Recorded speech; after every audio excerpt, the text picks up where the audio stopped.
had some before, but they did a good job of coming up on it. And will, yeah, I mean, it's on there. So it just says it. But it doesn't really tell you exactly.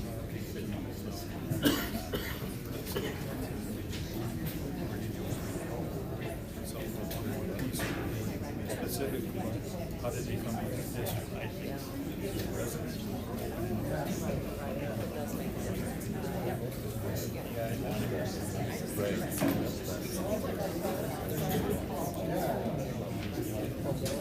Oh, was it?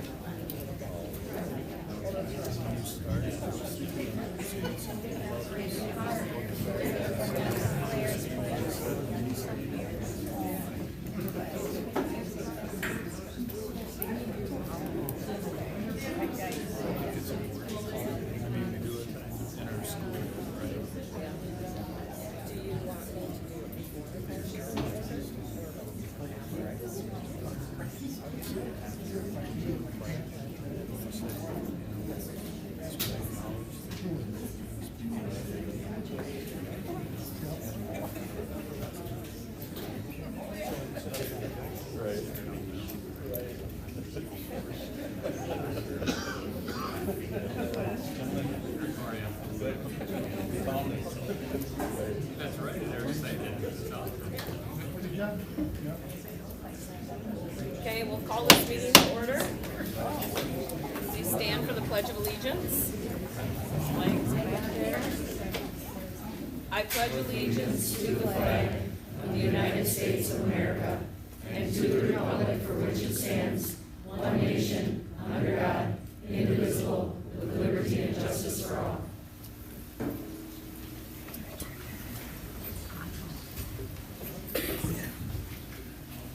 I'd like to just start by acknowledging that today is Indigenous Peoples Day. This is a time to honor the rich cultures and contributions of Indigenous communities and to reflect on our commitment to inclusivity in our schools.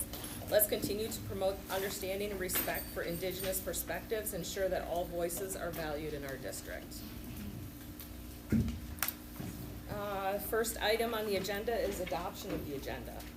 I move to approve. Second. We have a motion by Monica, a second by Jake. Any conversation?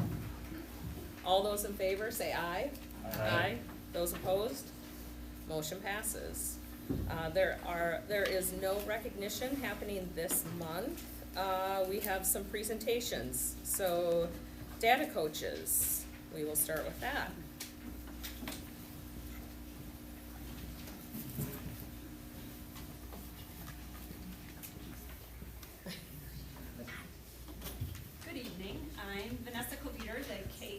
Data coach. 4, 6, 7, 8 will present, and then high school is going to wait until November. And we're going to give you right clear up to date data that we've completed here in October. The guy in charge.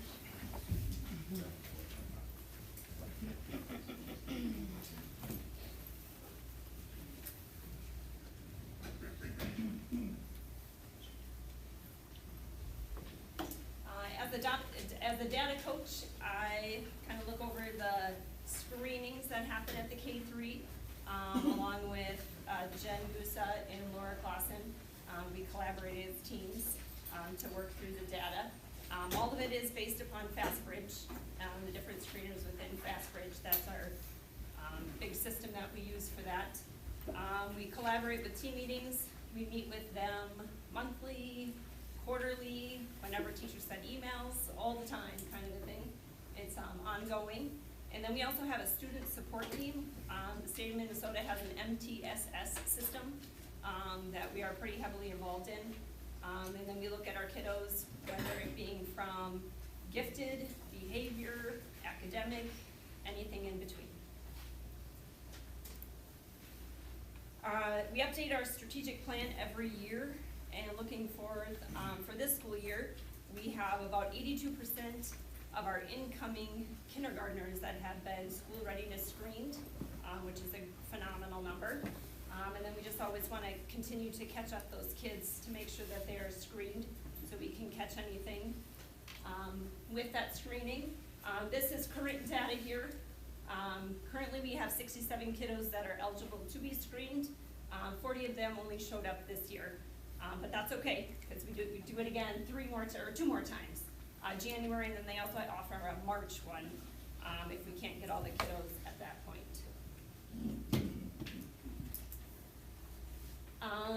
Again, updating our strategic plan, we want, of course, all third grade students to learn how to read and know how to read the phonics piece to the comprehension piece of it. And we will just continue to strive to reach, again, another 5%, and continue on with that. Here's current data down here. 66% of our students are currently meeting benchmark at or above that benchmark in FastBridge. This is a lot of information, but if you just pay attention to the left column here, those are the kiddos that are below, and then the right column are the kiddos that are above. So we have a lot to be astounded by, I guess. On the right-hand column, they're like, look at all these kiddos at or above reading, and then following over there in math. Like, we're doing great things at PEM. And everyone likes this data, compare ourselves to others. So you can see the state average, and then PEM is just a touch above it, and this is reading. Last year's data is along the bottom as well. And then math.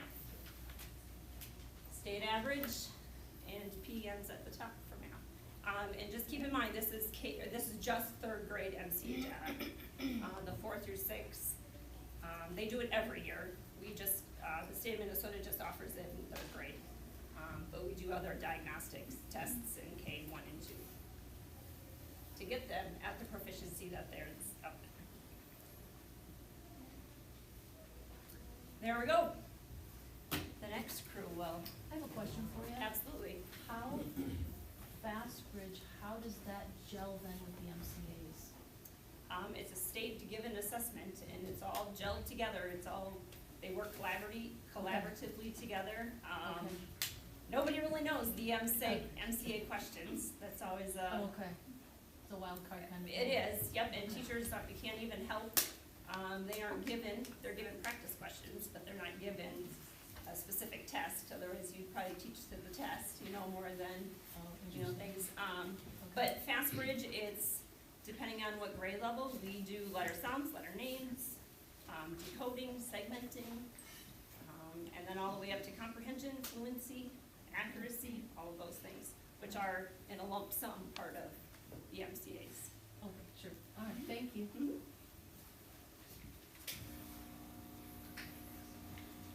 Okay, and then me and Kylie will take over here next for the 4-8. Again, had a 4-6 data coach. I'm the 7-8 data coach. In the past, we've always presented a lot of MCA data. The board's requested maybe less of that this year. Again, we've done it, I feel like over the last 10 years, we've done a really good job on the MCAs. We'll still have just one slide on the MCAs just to kind of show how last year went to just as results. And then we'll go into some more real-time data as requested. And that's just that's us and what we're gonna do. Okay, so here's our MCA data from spring of 2024. What we've got here, again, one of our PEM strategic plan goals always was to report to the board on how we're doing based on MCAs. Our goal is always to be in the top 5 of our education consortium, which is now called STEM Forward, comparing 22 kind of area schools, and then also us with the state average in terms of how well we do MCA-wise. So again, from this past spring, this is the math. I know it's maybe a little tough to see the words, but this is the math one, reading, and science. We just summed them all up into one slide as opposed to doing all the individual grade levels this year. So how are we doing in general, grades 4 through 8, where we have many MCA tests, right? So in math, again, we're about 11% above state average, in the top 5, as we've been often in the past, again, 10 plus years. Reading just outside the top 5, that's why that one's yellow, so that was about 6% above the state average. And then science also in the top 5 of area schools. So just based on what I've seen over the past years or past many years I've been doing this, that probably puts us somewhere around the top 20-25% of schools in the state. And I'm sure we have individual grade levels in the top even higher than that. So some very good scores as we've had in past years. I have a question. So, like if I'm looking at this for average proficiencies in math, 55% of our students are proficient in math on average. In 4-8 for math, yeah, they just averaging all the grade levels together, yes. State average is 44, and actually again, down very much from COVID too, so down about 10% from where it used to be. So everyone's down a bunch. We're still compared to many schools performing very well in the state, but that's where we're at right now, So yes. like 45% of our students are not proficient in math. You know, are they proficient or not? It's taking a couple day test, right? Anybody can have a bad day, a bad couple days. Sometimes we have students that opt out too, and that can affect that percentage as well. And again, there's proficiency, which is what this percentage is, like are they gonna give you 50 or above? There's also partial proficiency, which means close to the average, and I bet we have if we can included that in here too, I bet we'd have even a much higher percentage, so. But yes, in terms of passing, getting the 50, the bar, that's where it's at, just kind of averaging all the grade levels together.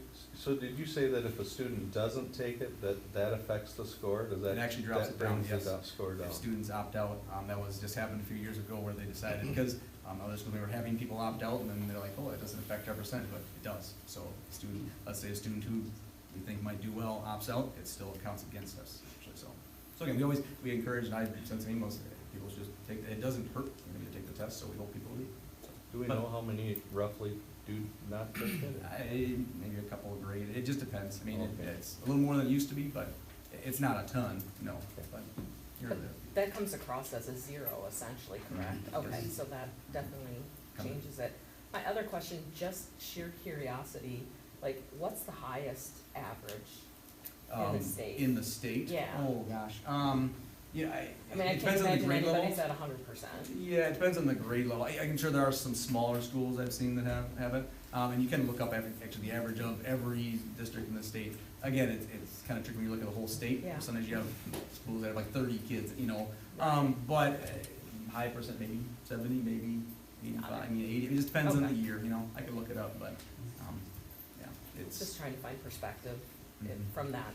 I think the best perspective we can get is kind of the state average and just, again, schools in our area. Like, here's kind of how we compare to people around us, you know, because it's probably different than comparing to the city, different comparing to Yeah. schools way up north, so. So factoring in, you know, that some kids, maybe, there's a couple that have opted out maybe, and some are not as maybe great at taking tests or whatever. When you guys look at these and you go, well, okay, 45% of our students are, and I'm gonna just say not proficient in that, that's probably not accurate, but what are do you then do you come together and you're like, okay, we have a plan, and what are we doing for that? Like, how does that work? We've got a slide coming up here, Julie, that kind of gives some strategies that we do. Okay. Like math support classes, we look at our benchmark reports. So we have some things kind of coming up, maybe Okay. answer some of that. Perfect. So you can ask them if you want. I am going to share on the 4-6 FastBridge data. This slide shows how FastBridge users get split up into 4 categories. We have advanced. Those students are very likely to meet grade level goals. Low risk, they're likely to meet grade level goals. The some risk students are unlikely to meet grade level goals. And when we look at that, that'll be like kids that get reading interventions. And finally, we have the high-risk students, and they are very unlikely to meet grade level expectations. And I just wanted you to know that many of those students already have an IEP and interventions in place. So let's look at those. This is the reading baseline. So as you can see, 4th grade has 66% of students that are at grade level. 5th grade is at 56%, and 6th grade has 66% of students that are meeting their grade level goals.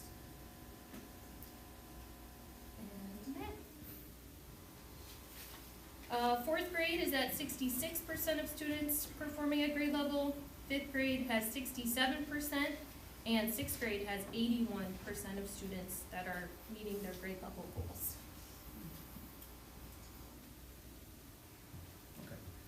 And then again, that was data for the 4-6, grades 4 through 6 use FastBridge a little more. For us at 7-8, all us English and math teachers are using IXL more for data, for assignments, for things kind of targeted more for our curriculum. So So this is new. I've used this in the past, but this is the first year I'm using it as data, okay? So again, I'm kind of learning a little more about it as I go, but this is, I'm probably still You're fine. my bad. This is reading level data for 7th and 8th grade, okay? Now these numbers, again, what they mean something different than the FastBridge ones. You'll see numbers in the hundreds, right? The first two columns are kind of overall reading level ones, okay? These are kind of overall reading level ones, and then there's some specific categories, like the dark green one is reading strategy level, how good students can strategize through when they're reading something and figure things out. There's vocabulary level for the blue one here, the purple one's writing strategies and levels, and then grammar and mechanics for that last one. These first two kind of average, especially the first one is it's an overall ELA level. So what I interpret from that, again, I'm not a reading teacher, but it kind of takes some of those strategies and how well are students performing on these things. It's a 600 level number. So again, this is the start of the year data, it's the fall data. Okay, so again, we're looking for real-time data, looking to show growth, right? So essentially what that means is they're achieving around the 6th grade level, but if it's 666 in this case, that means they're 66% through the 6th grade stuff. And so then they're on their way to, when they get to 700, they'll be at 7th grade readiness level. Okay, is what it's how the first one, again, is kind of an overall in terms of incorporating vocabulary, grammar, all those things. And then the orange one is an overall reading level, again, which I kind of read about and interpreted is just more like what they can, what level they kind of read, what kind of books they understand. So again, near a 7th grade level in terms of where the 7th grade is right now. And you can look at the 8th grade too and see kind of what they're at. So again, biggest thing with this is it just kind of provides the baseline. And then as we work on things in the curriculum and all that, we look for them to go up as the year goes on. I think I missed this. ELA, is that English language assessment level? Yeah, the English language, oh gosh, what was it? Okay, something like that. Okay. English language arts, yeah, I think, yeah, English language arts, overall English language arts. Score, okay? And you can go to the math now. Okay. And then the math one, again, similar kind of ideas. There's an overall bar at the beginning for overall math level, and then there's different kind of category specific, and I guess I'll go to the 8th grade one, just because it's easier for me to talk about, because that's me, so. Again, overall math level 6, again, so they're achieving about a 6th grade level. I know it sounds like, oh my gosh, you're there at 6. Well, again, I also gave this test 3 days after the summer break. So again, we're just kind of getting back into things. And again, the idea is seeing that the numbers are going to rise. That's averaging all students in the 8th grade, ones that do well, ones that struggle, right? So there's kind of a midpoint. Again, all these other ones are just, orange one is number and operation. Again, they're number sense. Algebraic level is the gray one. That's the one you'll probably see when I present later again in January and then again in June. You're probably going to see the most increase because 8th grade is linear algebra. So that's what we're focusing on. So you see a lot of that. Fractions, geometry, measurement, and data and statistics are the other one. And again, just being honest, again, our curriculum is based on 8th grade standards. In our 8th grade standard, it's set by the state, like we don't do a lot of measurement stuff. Okay, so this one, you know, looks like, oh my gosh, 4th grade, but we don't cover a lot of that in terms of what it is, in terms of what our curriculum asks for. It asks for problems like, I've seen what the kids are doing for these. It'll say like, how many cups are in a quart? You know, and again, in my mind, you know, anybody know how many cups in a quart? You know, I mean, it's something they can look up. You know, so we're not. I'm just saying we're not focusing. It's 4 anyway. 4. Okay.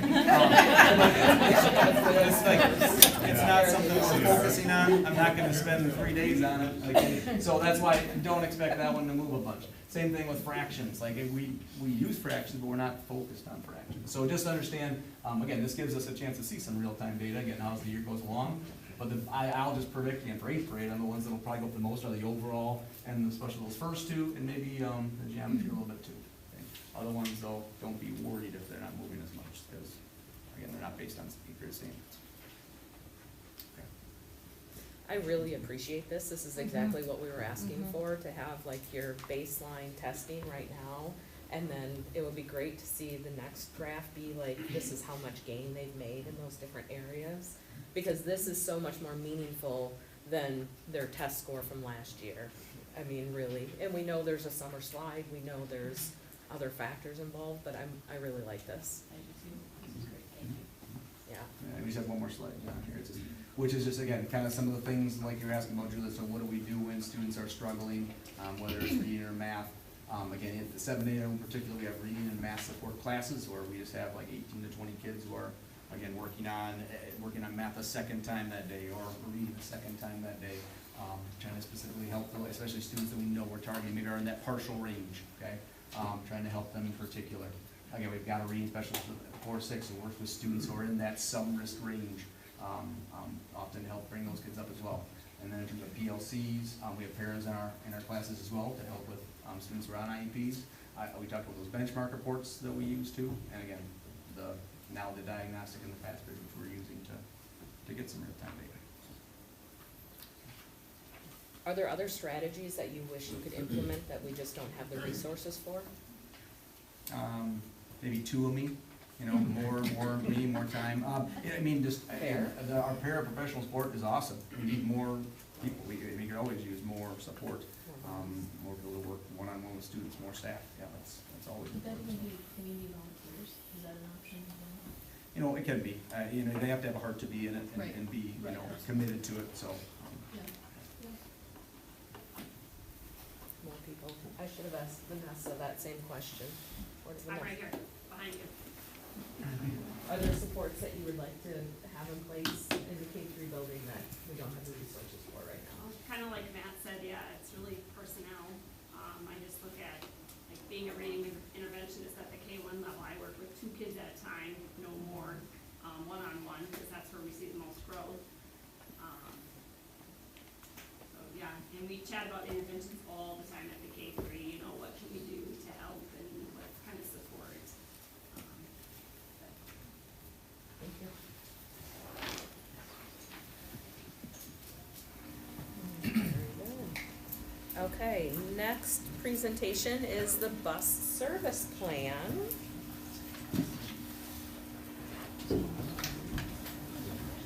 Sounds good.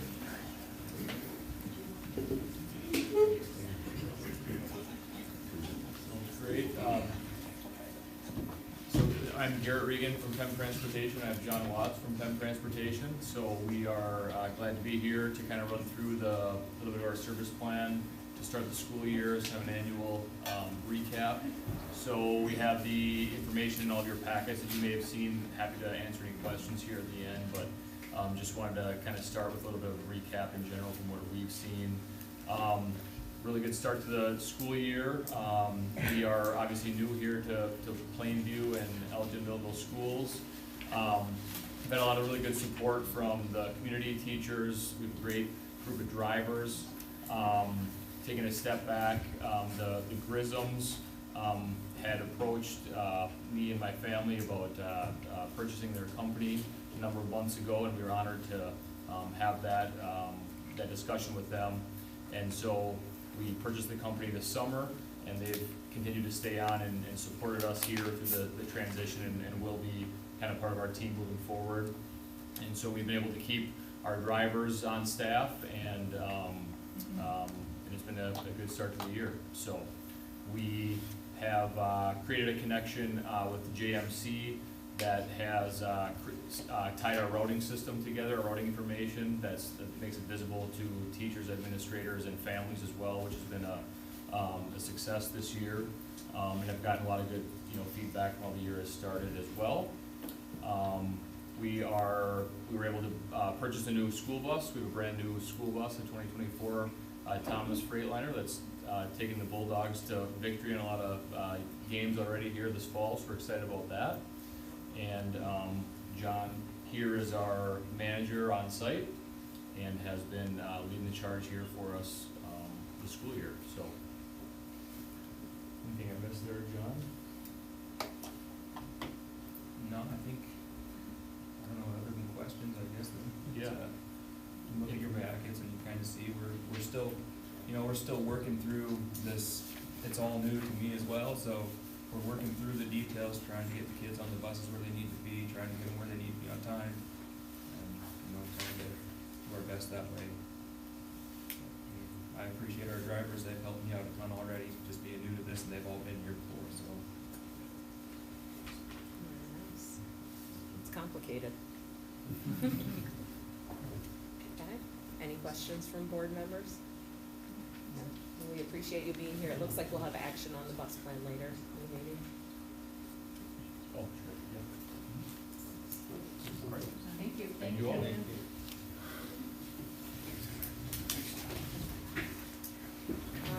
The Next item item is public comment, and we have some folks signed up for that. I'll call people one by one. Just do want to put a reminder out there, sorry, gotta get my notes, that speakers must identify themselves. They are allowed 3 minutes. Public comment is for input only, and you will not get a response. If the meeting is recessed because of conduct during public comment, no further public comment will be permitted when the meeting is reconvened. Public comment must be respectful and civil. Some things that are inappropriate are signs or banners, clapping, cheering, booing, physical violence and threats. I don't think we're gonna have that tonight. Complaints against individual board members or employees, or any information that's relevant to student academic information. So, we will start at the top. David Gates is our first person. Oh,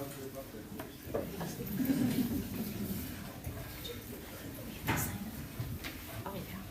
There was a sign up on mine, and then there was, did you want to sign up? Yeah.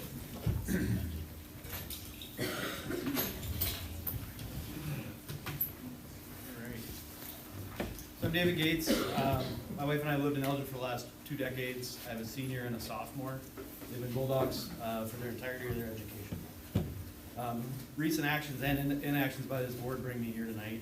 I feel the community is starting to gain a voice where we're talking to each other more. We've leveraged the social media platform to be able to do that for right now. We know that's not a long-term solution, but it's the solution we have now. We'd like to turn that into more constructive ways to bring the community's voice, parents' voice, to help the board, to help the school, to help us all kind of get back on track. And that's, kind of what brings me here today. What I do in my line of work, I'm a director of data governance for a consulting firm out of Chicago. I work with hospitals every day. I work with CEOs, boards. Talking to them, I try to get to what are your priorities, right? So not your mission and your vision. What are your priorities? What are you spending time on? What are you putting money into? And if we use that same logic with this board, and we look at this board over the last year, I think it's hard to see what we've been focusing on. We've been focusing on a coaches committee, taking a lot of our time, right? We only have so many hours in the day to do this work. But this coaches committee still hasn't met in 10 months, yet we're making decisions on coaches. We have a strategic plan that's outdated by 2 years, and that's what the data coaches are working off of your goals. It's 2 years old already. We're working on a staff grievance from last month with PTO usage, coming off a year of contract negotiations. Still really have a really tough interaction with our teachers. I think that was seen pretty well at Meet and Confer. We have superintendent search that's active. We had 4 applicants that met that this spring. We didn't interview 1. We set the requirements. We set that out. We got 4 applicants. We didn't interview 1. In my business, that wouldn't work. Okay, there's great people out there. If they're meeting your standards, I don't know why we're not there. We have a wellness committee that hasn't met in 2 years. We just have a lot of mismatch in our priorities, right? Like, what is the priority of the board? What are we focused on? Are we gonna jump into the teachers' day-to-day? Are we gonna go to the school and ask administration to take things off the walls or take people's lanyards off? Is that what we're gonna do? Is that gonna be our focus? Or are we gonna focus on these kids? So I'll ask, with those priorities, understanding your priorities, understanding your mission as a board and what you're trying to do for this community, I applaud you for putting the effort in, but I think we need a reset. I think we need folks to understand this community is counting on you to be advocates for us and these kids and these teachers and everyone that's involved in this community. That's not happening right now. The teachers asked in the Meet and Confer meeting, it's been almost a year since Jake had mentioned that this board needed to come together. Why are we not doing that? Why is that not our focus? This board has to function. Right now, it's not functioning. So I look at this board, when you're making decisions, when you're sitting here at these tables and you're asking questions. Time is What up, is your David. focus? Thank you for your public comments. Carly Peter is the next person on the list.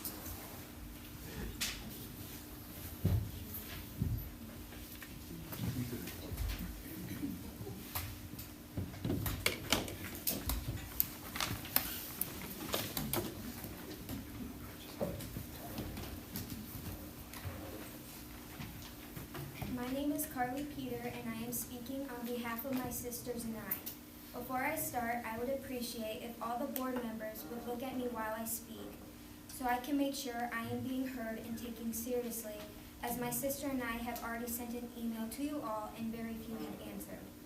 As a school board member, it is your job to be professional and respectful, and that includes answering concerns sent to you. You have already taken away my family's voice, so the least you could do is answer. This ongoing attack of my dad has deeply impacted my family and all those who care about him. But even bigger than that, I want you to think about what you have done to my dad. Although we are fighting for his coaching position that he has earned in numerous ways, we are also fighting for the attack you have placed on his character. What you are doing is painting a picture that is attempting to take away from the numerous accomplishments and respect my dad has earned for years. You're also ripping away the opportunity for my sister, myself, and all the other girls who love playing for him. Some of my favorite memories growing up involve softball, like getting to go to softball games and meeting his players, playing catch in the backyard, and countless hours going to the gym to practice. Since I was little, I've always been excited to play with my sister and have my dad as my coach, and you are selfishly taking it away from us. You have another chance tonight to do the right thing and rehire my dad as a softball coach. Please do the right thing. Thank you for your time.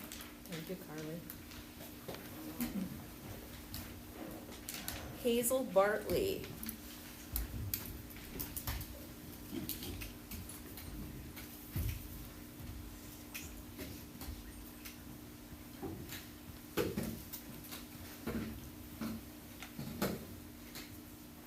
Good evening, my name is Hazel Bartley. I'm a junior at PEM and I'm here in full support of Coach Ben Peter. I've been managing for the softball program for 2 years now and plan on 2 more. I just want to start off by expressing my disappointment in the lack of responses from the board members when I sent an email before the last meeting regarding my thoughts on this situation. I felt very dismissed and ignored in an important situation. When it comes to the discussion of Ben Peter coaching, I strongly agree with his standard and expectation he sets for his players. He always puts a player's well-being before anything. I also appreciate his honesty towards players when it comes to an explanation on different decisions he makes. PEM's highest competitive team is varsity, and when on varsity playing time is not guaranteed, this is expressed at the beginning of the season. The argument of equal playing time at the varsity level has been brought up for many coaches in the district, but has not been discussed, so I don't see why it's different for Mr. Peter. Playing time on the PEM softball team is decided by attitude, effort, and skill. At the varsity level, if you don't meet the minimum skill, you simply won't see much time on the field. Your attitude towards other players and coaches is very important to Mr. Peter, and always will be. The softball program was built from little to nothing to a pretty outstanding successful program. Mr. Peter has always handled everything himself, from getting the fields game ready and umping games himself, handling equipment, and fundraising. The softball program would be nothing if it wasn't for everything he's done. I don't see a program without him. Many of us would walk away, even though we love the sport and the environment, including me. Before the board makes their decision, I would like you to consider the following things. There hasn't been a clear reason stated on why you are putting Mr. Peter through this, and his family. You have made many players contemplate quitting over the outcome of this situation, and I want you all to take away that you're putting many young and older people through a lot, even for no apparent reason. I'd appreciate if the board would express why you are attacking Mr. Peter and his family in the first place. Thank you to the members that responded to my email and those of you who are supporting Ben through this unfair and unacceptable time. Thank you for listening to my thoughts and opinions on these matters. I hope this enlightened you on the situation. Thank you, Hazel. Ellery Flanagan.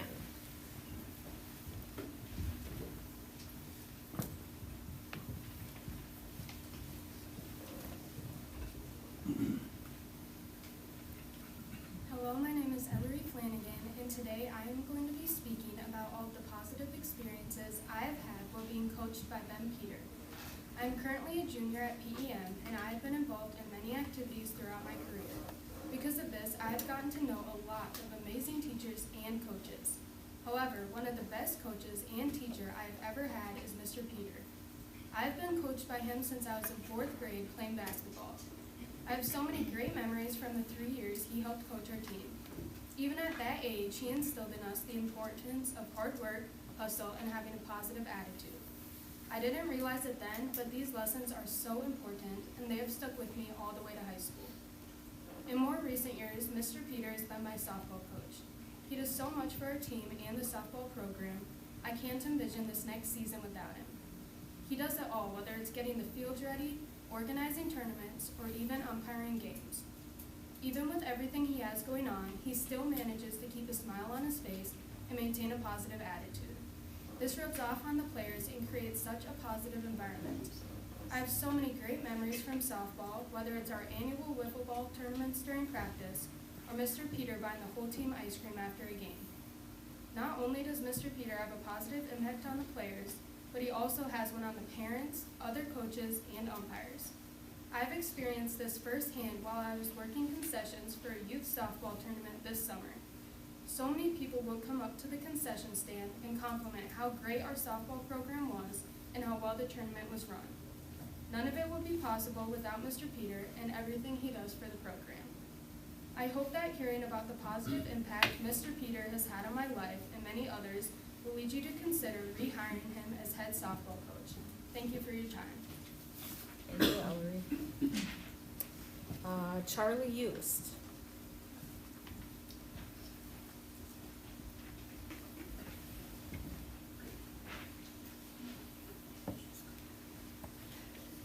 Hello, my name is Charlie Eust. I'm a junior in high school, a player on the varsity softball team, and I'm here to support my coach, Ben Peter. I've been playing softball for Coach Peter for quite some time, and I was really hoping I would get to play my last 2 years with him as my coach. During the time I've been coached by him, he taught me so much. Mr. Peter has taught me almost everything I know about softball, some about basketball, but beyond that, and being an athlete, he has taught me to be respectful, kind, hardworking, and helping make me the person and player I am today. I believe everyone needs a coach like Coach Peter because he is not only teaching us to be good athletes and teammates, but all around good people. Coach Peter cares a lot about his athletes and will do anything he can to help them. If you want to know something, ask him. I know he will always be the most honest with me and everything, and I can trust him. He has helped create a very good program and environment for his players, and I have no clue where this program would be without him. He puts so much effort into making sure everything is perfect for his teams, no matter what level. At one point, I didn't even want to play softball anymore. However, Coach Peter helped me regain my love for the sport, regain my confidence, and have fun with it again. I cannot imagine softball without him, and I hope you take time to reflect and reconsider keeping Ben Peter as the varsity softball coach, because he has truly created an amazing program. Thank you, Charlie. Skylar Beckel.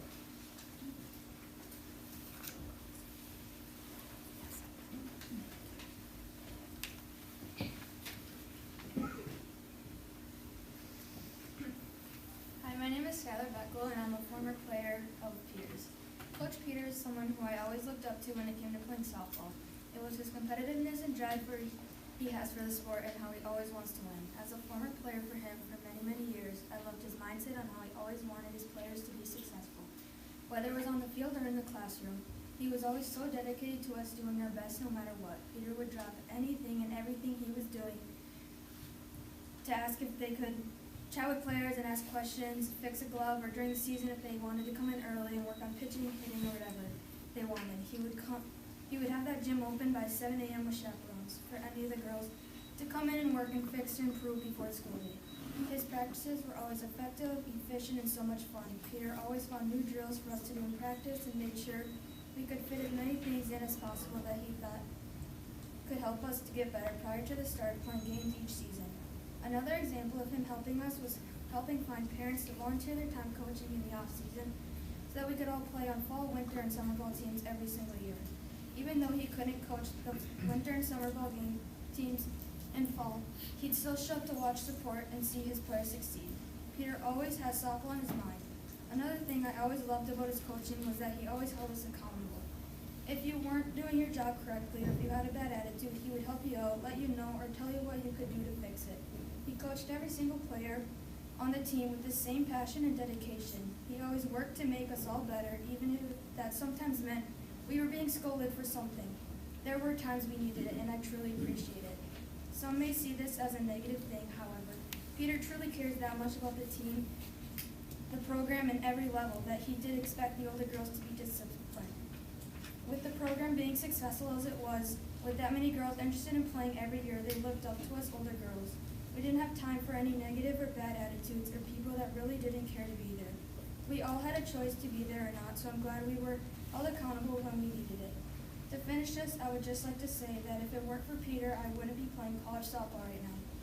Because of how he helped push me to be better from 10U all the way up and made me want to always work my hardest all the hours I spent in the off season playing travel, club ball, softball, and just doing anything I could to be a better player and teammate.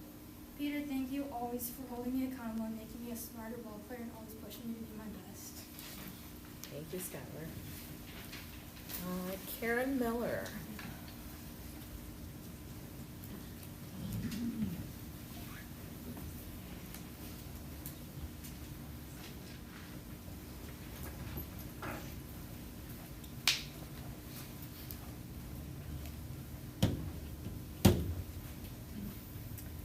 My name is Karen Miller, and I'm here speaking on behalf of my daughter Ellie in regards to the dismissal of the varsity softball head coach Ben Peter. She writes, I had the privilege of being a player on this softball team for 3 years in high school, along with summer league. Peter's coaching style is second to none.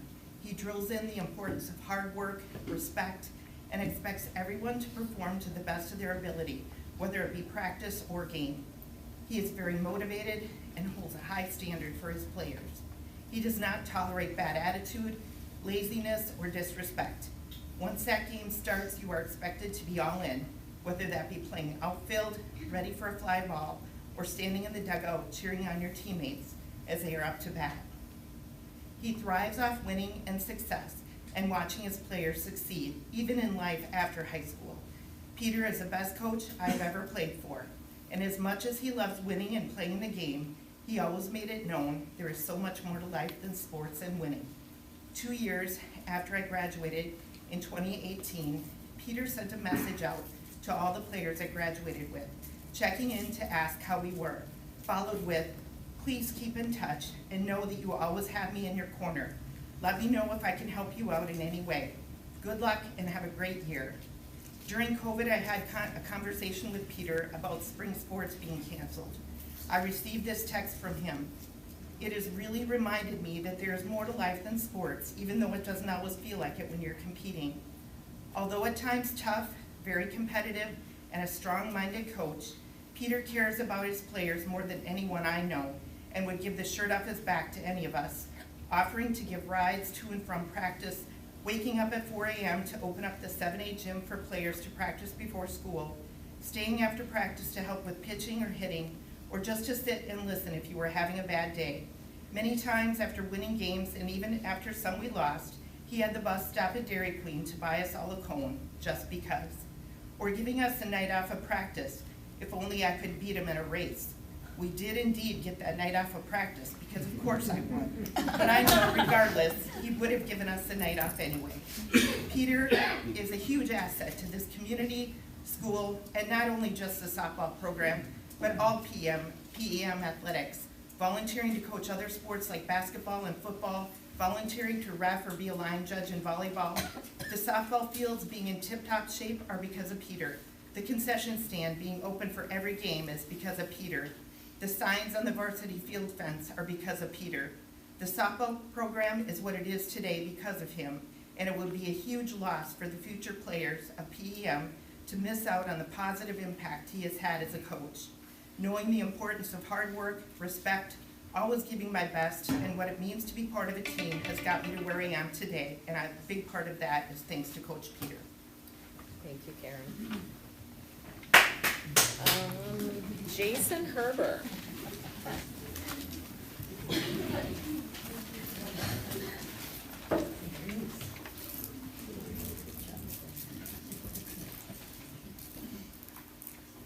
Good evening, my name is Jason Herber.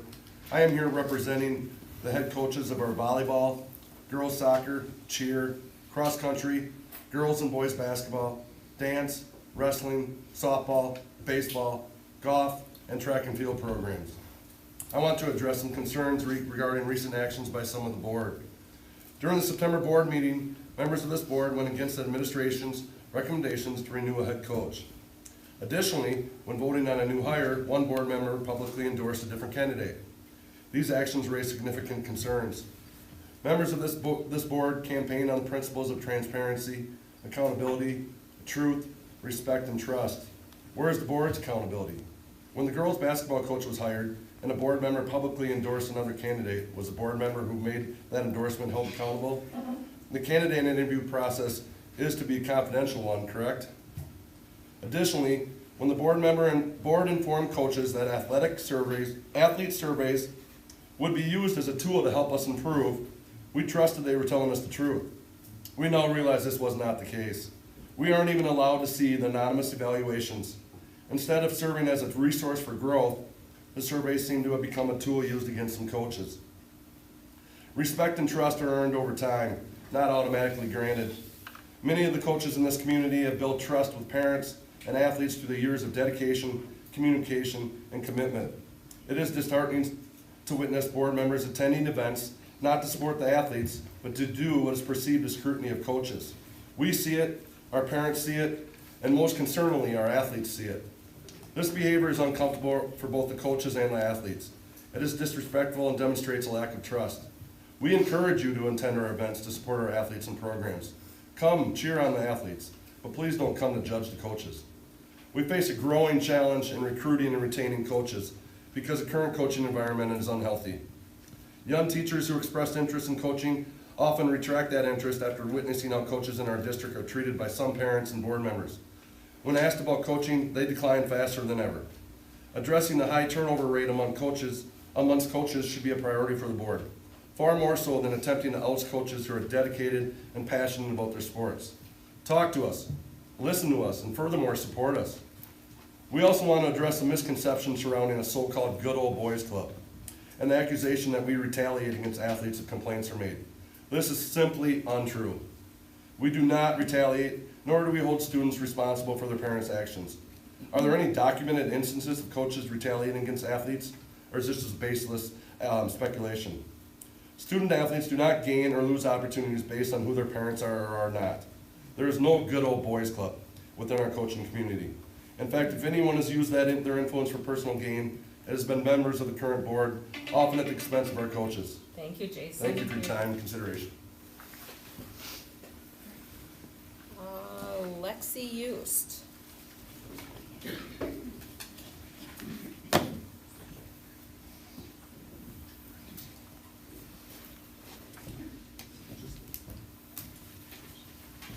My name is Lexi Yost, and I am currently a senior at PEM High School. I have been part of the PEM girls softball program for as long as I can remember.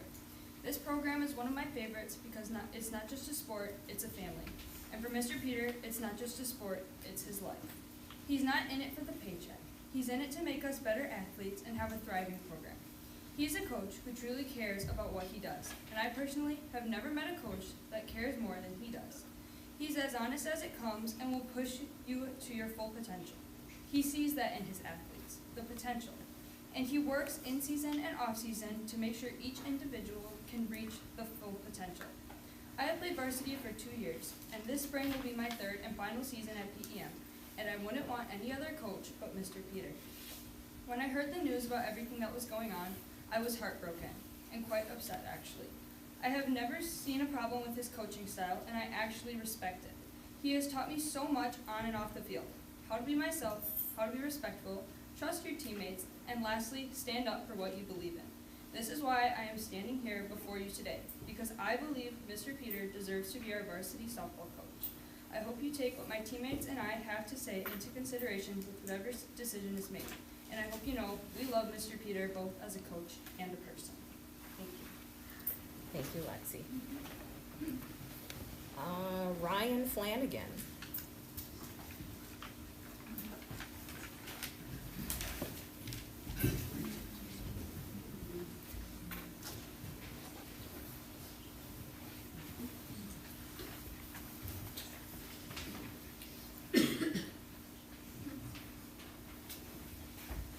Hello, my name is Ryan Flanagan, and I'm here to speak in support of Ben Peter.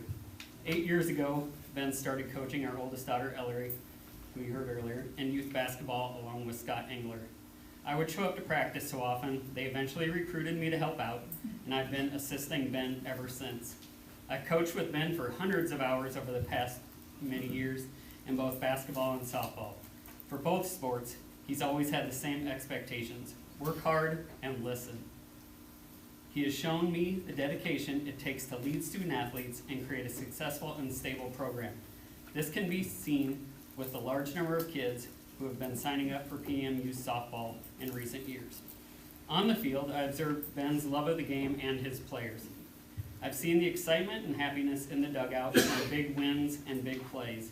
I've seen the encouragement when something doesn't go as intended. I've seen respect and admiration from many opposing coaches, no matter what the situation. Most of all, I've seen students learning to play the right way and with the right attitude. Off the field, I have personally witnessed Ben selflessly giving his time, money, and energy to ensure that PM has a thriving softball program. Whether it's coaching, teaching, preparing the field, organizing the concession stand, ensuring people have rides, finding equipment for kids that might not have any, lining up umpires, umpiring, fundraising, or planning tournaments, Ben really does it all. It is impressive to see how much he cares about the program, the kids, and the community. That amount of effort and caring is irreplaceable. Finally, I want to end on a personal note. I am sad that my kids might not get to enjoy having Ben as their coach anymore. I'm sad that a great program is going to be gutted, losing many great players, volunteers, and coaches over this decision. I'm sad that decisions keep getting made that hurt the morale of students and teachers. I'm sad for Ben that after giving 20 years to this program, he finally gets to coach his own daughters, and then that gets yanked away from him. I encourage the board to do better and be better, and reinstate Ben as the head varsity softball coach. Thank you for your time. Thank you. Bailey Miller.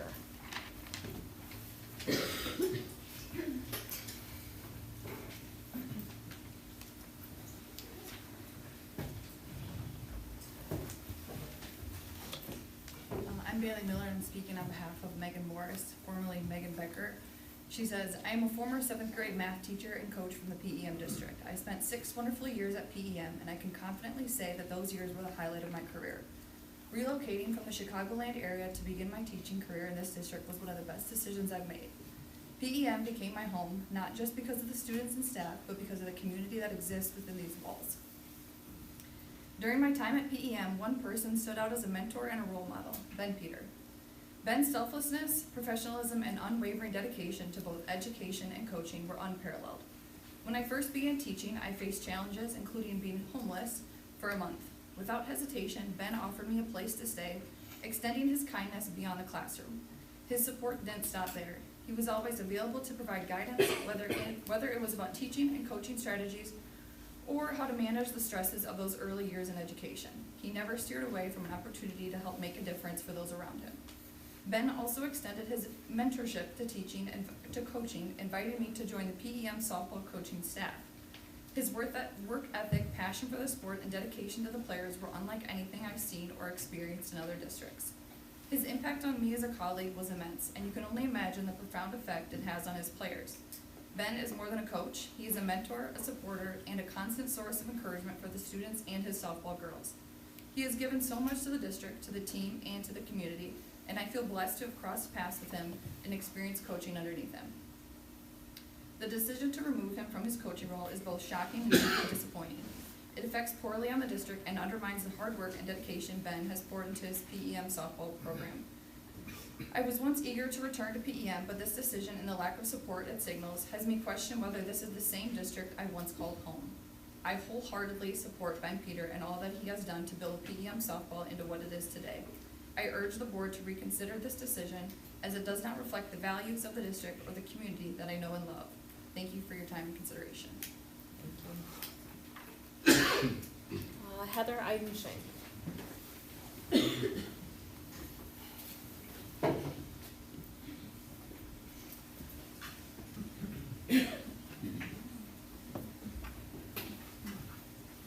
My name is Heather Eidenschenk, and I am speaking on behalf of my daughter Ellie, as well as making a comment from myself.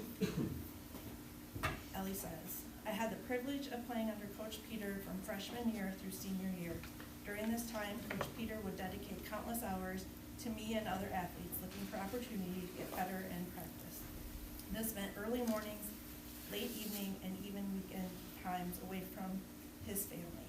Coach Peter wanted to make sure myself and other athletes had the opportunity to get better. During my time playing for Mr. Peter, I felt 100% supported by him and knew that he would fight for me anytime and anywhere. I know that even now, several years post-graduation, Coach Peter would still be willing to vouch and support me if I needed it. The class of 2021 received this message from Coach Peter in August of 2021 that I held on to that shows just how much he supports his athletes. It reads, "Hey ladies, I know some of you are about to head off to college and some are already there. I want to thank you again for everything you have done for me and my family, and I also want to wish you the best in your first year of college. Enjoy every minute of it. You are all very hard workers and will do just fine. Please let me know if there is anything I can do to help you now or in the future. Please keep in touch. You are all very special to me. Thanks again, Coach Peter." Additionally, Coach Peter pushed his athletes to be their best and would provide us with countless opportunities to learn and grow in our athletic careers and beyond. And that is from Ellie.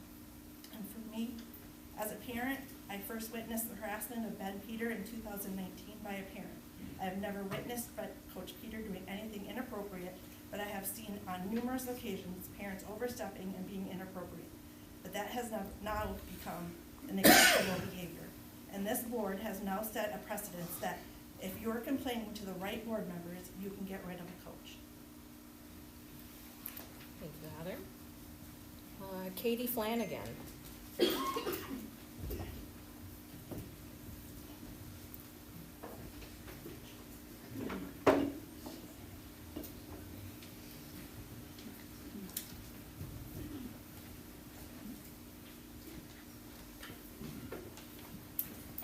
My name is Katie Flanagan, and I'm actually reading a letter from Nate Eversman, who couldn't be here today. My name is Nate Eversman. I have asked to have this statement read at public comment as I had other obligations and couldn't be in person. I have been a volunteer coach with the summer youth softball programs for several years, and the past 2 years as a volunteer with the junior high softball programs. I have witnessed the passion that Ben has for coaching up close over these past several years. I have seen the work that he has put into the program for the student athletes and their families. I haven't even always agreed with Ben's philosophy or approach in some situations that have come up over the years, but we have always been able to communicate about any issues and move forward. There will always be situational differences of opinion in any program, but we can be assured that there is no lack of passion and dedication to the program, and specifically to the student athletes in the program. Our softball program will have some serious difficulties if we need to replace an entire school's worth of coaches in 1 year. The student athletes will suffer, and they deserve better.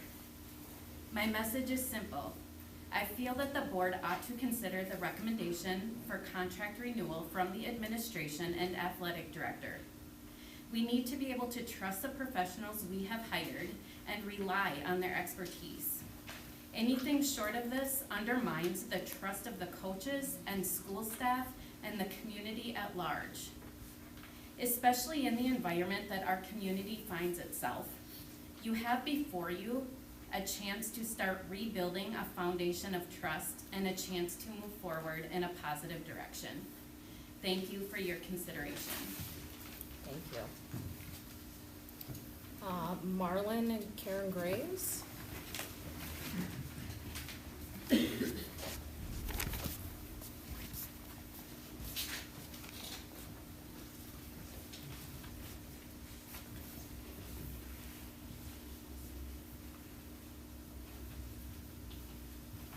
We are Marlon and Karen Graves. We have lived in the PEM school district since 1966. Our 2 children and 4 grandchildren attended and graduated from PEM High School. We enjoyed attending their sporting events, going to every event we could. They were wonderful memories. We were co-chairs of the prom committee for several years.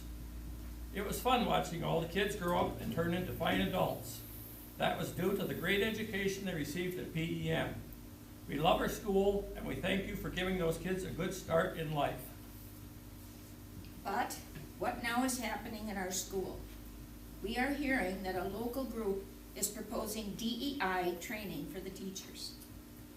Will our teachers be training our students in DEI? Our children will be taught diversity, equity, and inclusion. What does that mean? Diversity is everything that makes people different from one another. Race, ethnicity, ability, age, religious beliefs, gender, etc. Would this call more attention to these differences? Could it bring about more bullying by accentuating them in one another? Equity is not the same as equality. Equity means equal outcomes, which is very different from equal opportunities. Equity demands things be taken from people in one group and given to those in another group. Then, to achieve equity, individual achievements do not matter. Inclusive education is when all students, regardless of any challenges they have, are placed in age-appropriate classes, ensuring students with physical, behavioral, or learning disabilities are integrated into general education classrooms as much as possible. Will this not keep the students from concentrating and training lessons? Will the teacher have more difficulty controlling the classroom? Do the parents have any input regarding this proposal? There is concern about students leaving our school. This will be happening more and more if these programs are implemented. Does the school board have the authority to vote this proposal up or down?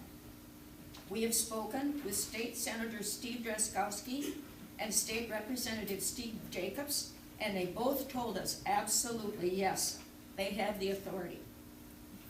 Minnesota Statute 123B.08 or 09. Boards of independent school districts states duties. The board must superintend and manage the schools of the district, adopt rules for their organization, government, and instruction, keep registers and prescribe textbooks and course of study.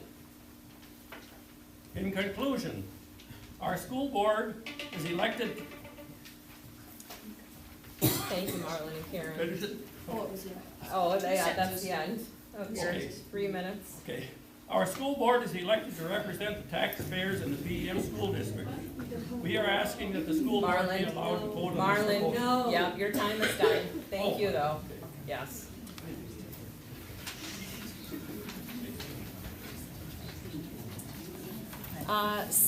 Samantha Pashi, next.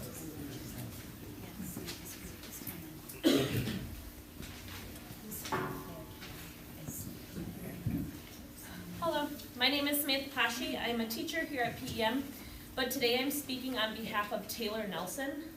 I was also a coach, assistant coach with Ben Peter for 6 years, and I coached Taylor Nelson in softball as well as 9th grade volleyball. Here's what she has to say.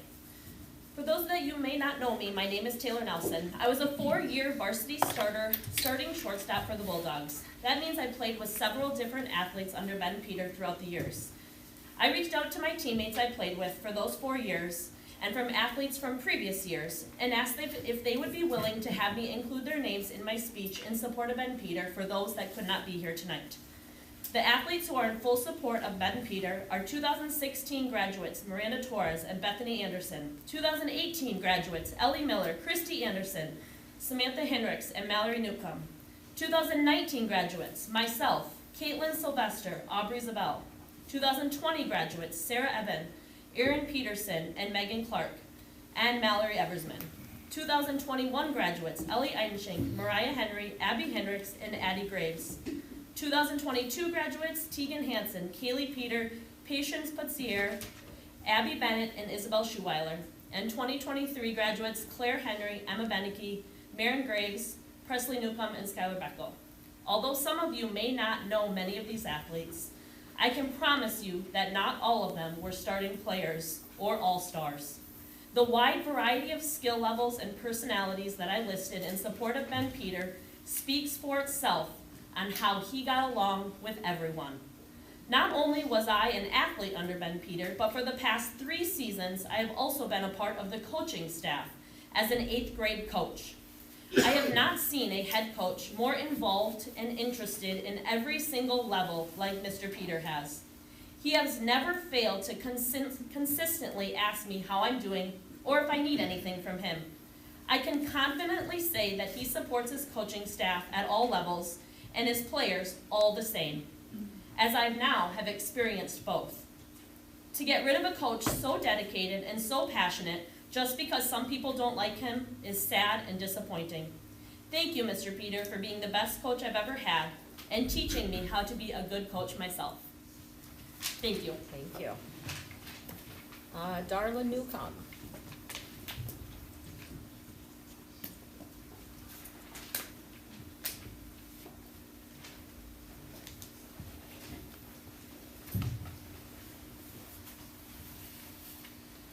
Hi, my name is Darla Newcomb. I'm here tonight to speak on behalf of Coach Ben Peter. First, let me clarify that I believe Coach Peter is dedicated to our students and he has the best interests of our athletes at heart. As a single mom of 4 of the softball players, I have personally experienced the incredible support and dedication that he's shown to our children, community, and the softball family. Coach Peter has always gone above and beyond his duties, not just in teaching the sport, but in supporting our kids in ways that extend far beyond the field. When I couldn't be there to transport my daughters to games, he stepped up without hesitation. He wanted to make sure that my girls were where they needed to be, when they needed to be, on time, and showing genuine concern for their well-being both on and off the field. He's also continued to come and watch one of my daughters play at the college level. He did that on his own. He is personally invested in the team. He purchases bats, gloves, catcher's gear, other equipment out of his own pocket to ensure that every player has what they need to succeed. He's organized many tournaments, summer ball programs, providing our girls with opportunities, local and outlying, to grow and excel. His passion for softball and our kids is undeniable. I must acknowledge that there are some that may feel that his coaching styles raise concerns about his approach. It can sometimes be seen as unyielding or overly intense. It is essential to recognize this part. Coaching is not a one-size-fits-all endeavor. Different athletes respond to different styles, and while some thrive under pressure, others may need a little more supportive environment. I've got 4, they all needed different things. He made sure they had it all. Coach Peter's style stems from his deep desire to see our children play, achieve, and be the best, and to be proud of who they are. Ultimately, we want our athletes to succeed not only in their sport, but also in their personal development. Coach Peter's influence extends far beyond the field.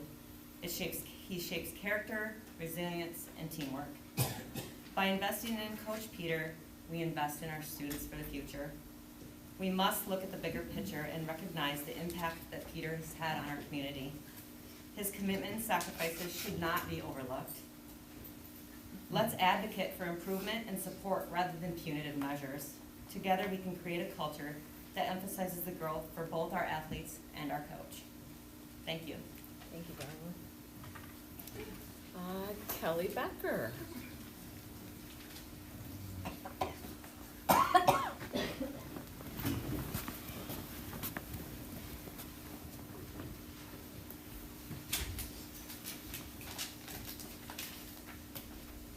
Hi, I'm Kelly Becker, and for those of you that know me, know that the timer freaks me out here a little bit, but I will be fine.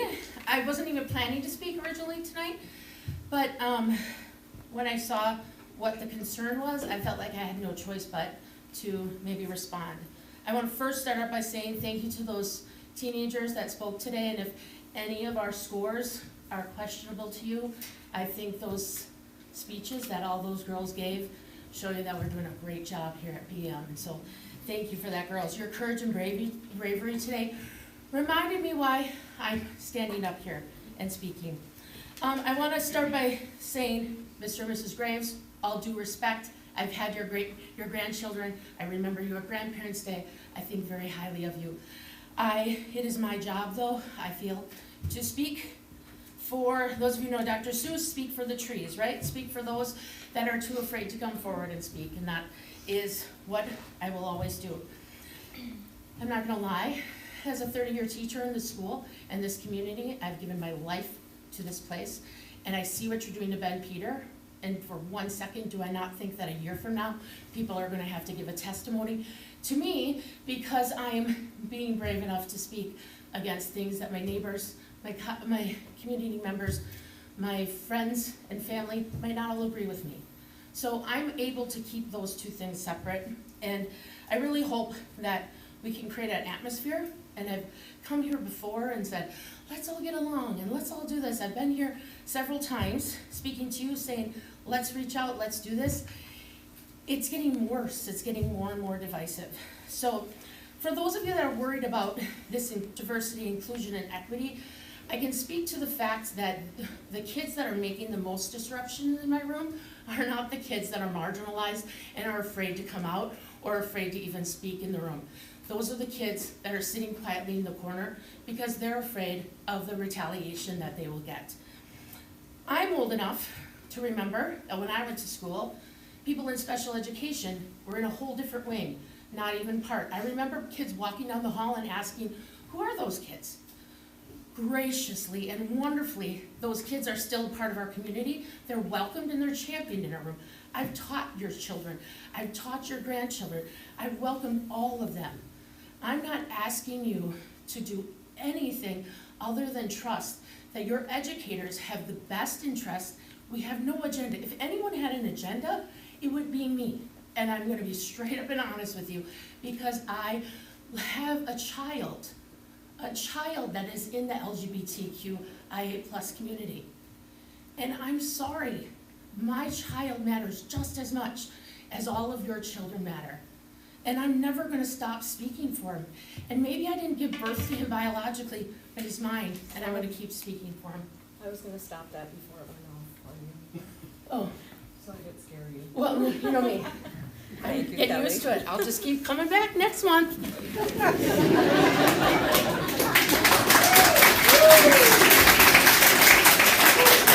Okay, Matt Kita.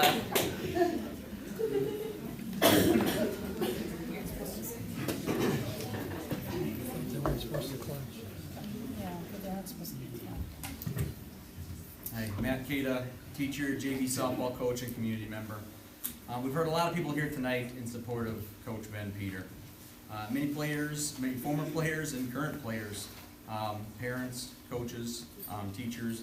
We've heard consistent themes like his passion for the game, and no one cares more for his players or works harder for his program. As someone who's coached with him for 10 years and known him even longer, I can tell you honestly, all of that is true. And yet here we are right now. Administration has backed Ben throughout all of this, saying he should be the head coach of varsity softball. All head coaches at PEM have made statements saying what's going on with him is wrong right now. Even some current board members have voted to renew him. We all know what is going on right now. And all of us close to this and who understand Coach Peter and what he means to the softball community are sad and disappointed. In the last board meeting in June, Board Member Springer mentioned something that he doesn't understand why there's angst between the teaching staff and the school board. And it's because of decisions like this. This is why. We're asking for the board to listen. They have a choice tonight. They can choose to take a massive positive step forward in repairing relationships and improving morale within our district. And right now, as we all know, what could be more important than that? If Ben Peter's not the varsity coach this upcoming spring, all of us who care about the softball program know it's going to suffer a dramatic setback. We're talking about a program that's been one of the healthiest here at PEM and has 60+ players in grades 7 through 12 the last 18 years and counting. The program doesn't have that type of participation without great leadership, countless hours of work behind the scenes, and coaches who care for all their players. But it's all going to come to a halt. We are not speculating that will happen. We know it's going to happen. That is why so many of us are speaking out tonight. Lord, the choice is in your hands. You've heard the voices of support for Coach Peter tonight. And to go along with that, in my hands are the resignation letters of all the paid softball staff members that are coaching right now. We'll be turning in our resignation letters for softball if Ben Peter's not the head coach after tonight. Like so many others, we know that Coach Peter should be coaching varsity softball this spring, And if he's not, then we won't be either. We are asking you one more time to please listen. It is never too late to do the right thing. Thank you, Matt. Andy Hart is the next one. Choose not to speak tonight. Okay, thank you. Linda Tyson.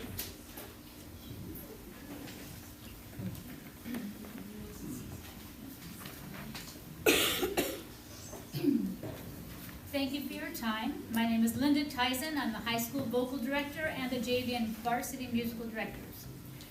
Our musicals are produced on the 7/8 stage in Elgin.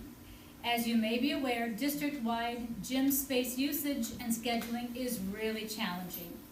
Thank you, Megan Fort, Katie Pepin, Scott Flatham, and our principals for your assistance in scheduling and your support. I very much appreciate Ben Peters' support and respect for my drama programs, our drama programs, and his flexibility regarding his softball program when they need to do indoor practice, as well as working with me and the drama department in regards to his classroom, which is the 7 and 8 gym.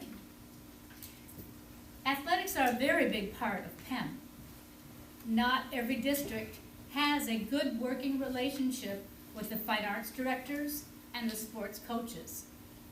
Here at PEM, I see the sports coaches respect our fine arts programs and work with us to the benefit of all our students, be they actors, singers, athletes, or all three.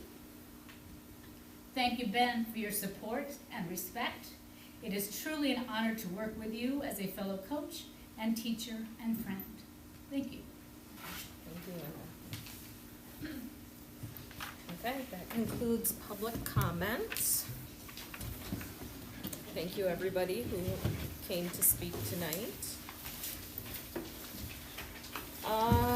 Information, we have principals' reports. John Wright. Yeah, I'll start here, just be brief, but we had our letters training, for those, we have a large crowd. Minnesota passed the READ Act, which, mandates professional development. Our teaching staff chose letters, which is the gold standard of professional development that was chosen by the state. It's a 2-year program, and we are, really in the midst of it. Just finished up our chapter 1, and we had our first sickness day, last Friday, and everything's going very smoothly. So very informative, very good. Our K-6 staff is working on that, plus, K-6 staff plus all of special ed is working on that these next 2 years. Last week was Fire Prevention Week. We had our firefighters out here. We have a special firefighter sitting just to my right.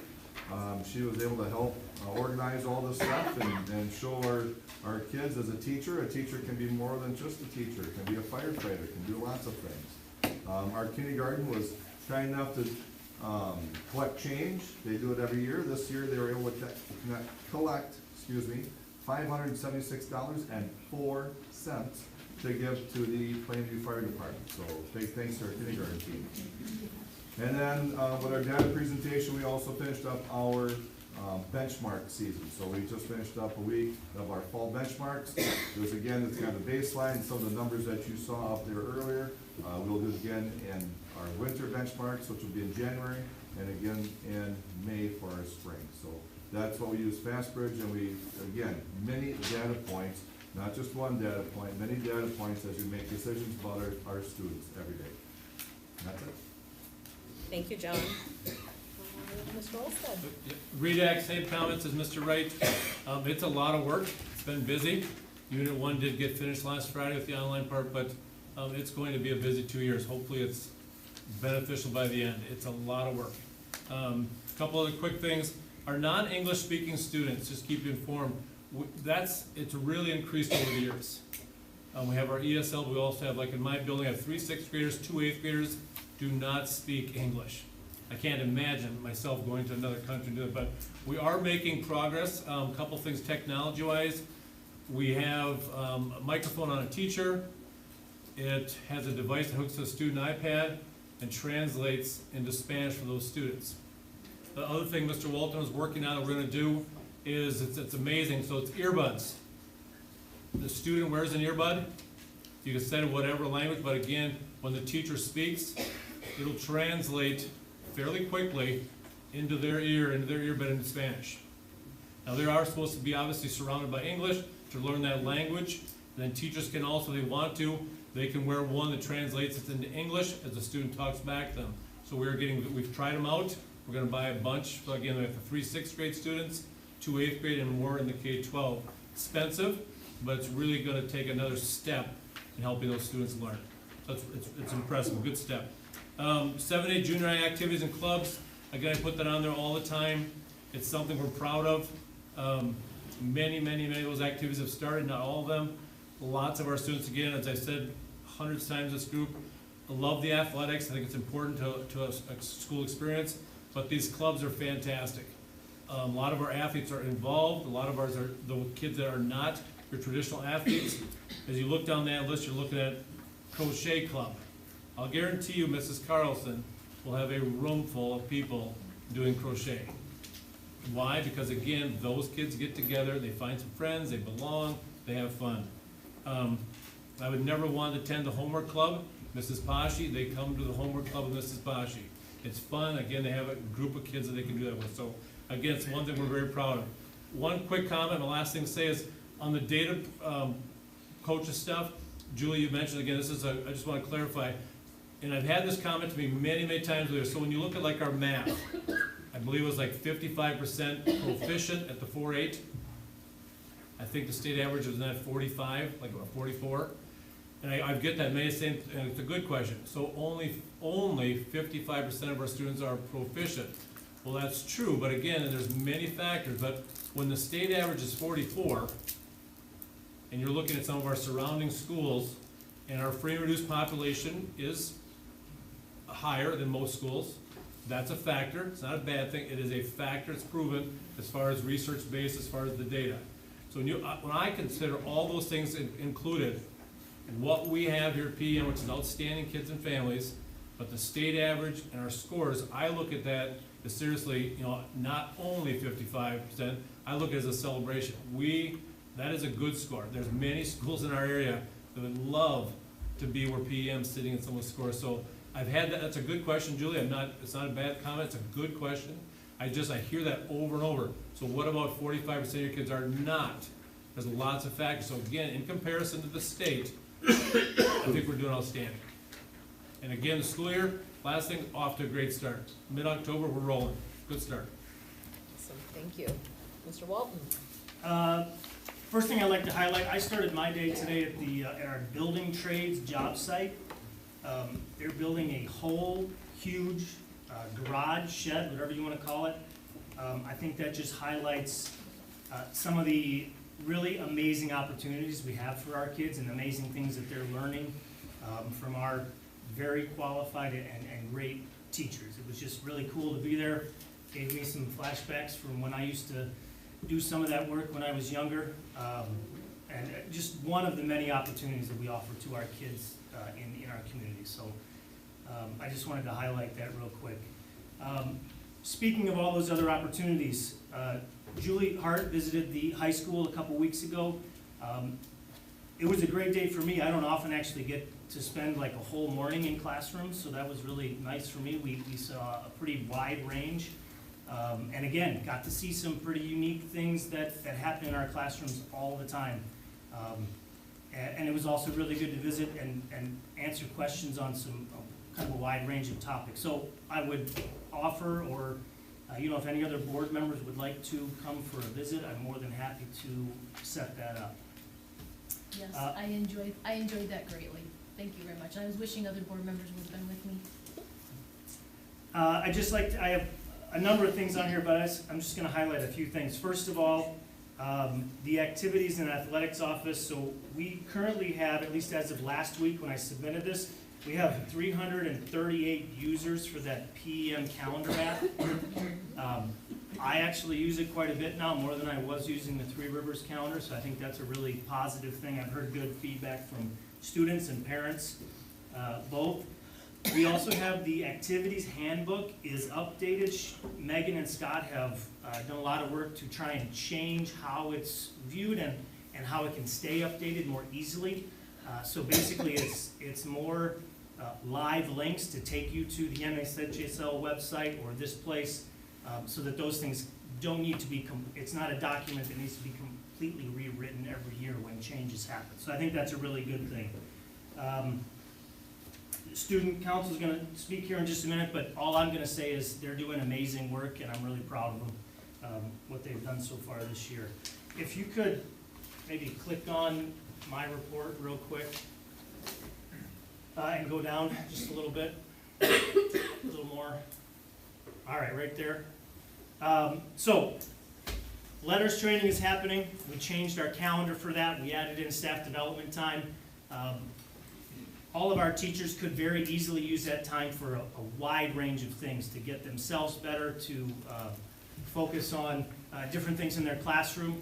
I do think, and we've talked about this as a team and also with Mr. Olstead at the 7-8, our teachers, except for our special ed teachers, are not doing the letters training. So they don't have all of that time spoken for by the state, essentially.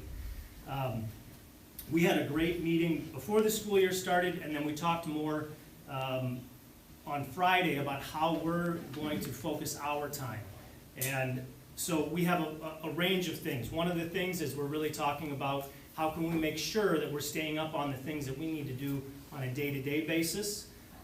We're also talking about our content teams and exactly what they can do, more of a long-term approach to things that we need to focus on. That could be focusing on changing standards. That could be a new textbook that we've had to adopt or are looking to adopt. It could be any range of things, but we're zeroing in on like one thing, long-term focus in each content area. And then finally, as a long-term school-wide goal, this is something we've kind of talked about for years, but we never end up having time to do it, is really trying to redefine what the Bulldog Way is as a high school. I know the pre-K3 uses that a lot, the 4-6 uses that terminology a lot, not so much in my time here at the high school, and I think it's a good way to look at things. I don't know how many of you are aware of the hierarchy of needs. It's not an education thing necessarily, just a people thing really, but it's used in education. It's usually a pyramid, but I saw this, and this is something we talked about quite a bit on Friday, is just all of the things, thinking now in the education angle, all of the things our kids come to school with or without. And if you look at this diagram and think about that very center, if all of our needs are met, we're able to learn, we're able to grow as individuals and as a learning community. But then when we get to a point where we're only getting one of those needs, when we're only getting basic needs met, or we're not getting our basic needs met, or we're not feeling useful, or we're not getting connection, it makes it all that much harder to do just the basic things, grow as a person, learn as a person. And you know, we spend a lot of time talking about academics, and that's why we're here, that's why we're educators. We also have to realize that we're working around all of these things as we're trying to be educators. So I just thought I'd bring that as kind of a point to you tonight, showing you a little bit of what we discussed on that full day together on Friday. Very good, thank you. Mike, I have a question. Yeah. Okay, and this is going back to, because when I was touring, we were talking about grades 9 and 10 with their closed lunch. Okay, and I asked you, who is liable if our students, if our 9th and 10th grade students are leaving the property for lunch? Who is liable if something happens to them? I have not gotten, a student safety issue is my concern. Well, I guess honestly, when someone decides to bring a legal complaint, I think the general practice is to sue every possible person you can.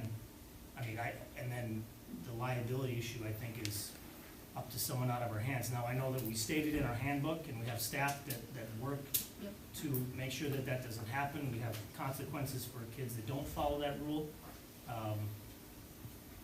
But we're also not perfect. So I don't have a perfect exact answer for that. I would assume you know, somebody smarter than me, lawyer, could give us more, but that also depends on who that case would go to if something were to come up, I guess. It's the best I can give you right now. I had just one follow-up question too. The Spanish-speaking classroom that we have, the teacher that we hired, how many students are in that classroom right now? Just out of curiosity. Well, so she does one class that's focused on math skills for our Spanish students. Sometimes that's getting them up to, and one thing that's nice about her license is getting them up to like a Algebra 1 credit. Sometimes that's getting them up to the point where they could take regular math classes, right? So there's that one, I believe that is about 10 kids right now. Okay.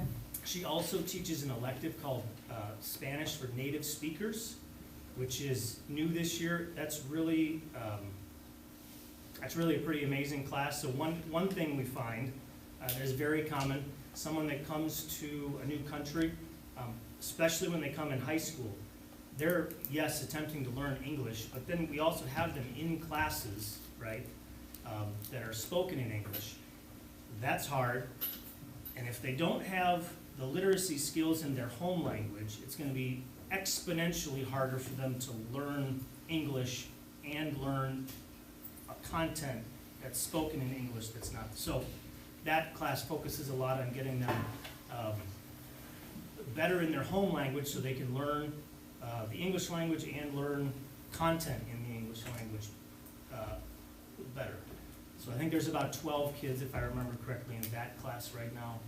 And then she also spends time working with other teachers to try and help those kids when they're in other classes. And she also goes to Elgin as well. That's what I was wondering, Yeah. if there's some overlap. Yep, every afternoon, Monday, Wednesday, Friday at the 7-8, Tuesday, Thursday at the 4-6. Not just the kids that are non-speaking, but also some of the ESL kids, helping them with some of that things, helping them homework. So every afternoon from 1 till the end of the day, she's either at the 7-8 or 4-6. Awesome. Can I just make a quick point about that? So I spent a full period in that classroom, and I was the one that didn't speak the language, right? That's tiring. And I think another thing that she adds is